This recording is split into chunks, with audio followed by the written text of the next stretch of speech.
আসসালামু আলাইকুম।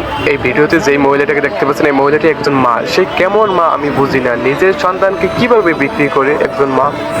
এই ঘটনাটি হচ্ছে নারায়ণগঞ্জ ঝালকুড়ি তালতলা আমার দোকানের পাশে একজন মহিলার কাছে 30,000 টাকার বিনিময়ে নিজের সন্তানকে বিক্রি করছে।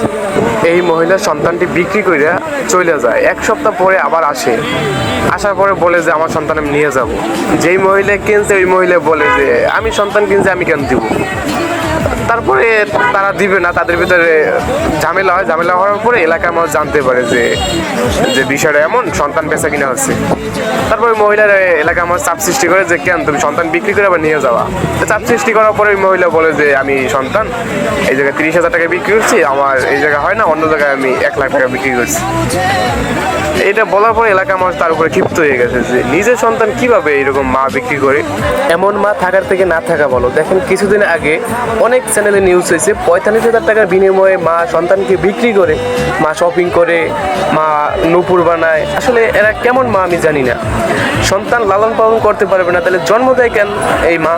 অনেক ছেলে সন্তান খারাপ হয়ে যায় এমন মাদের কারণে। আল্লাহ যেন এমন মাদেরকে হেদায়েত দান করে।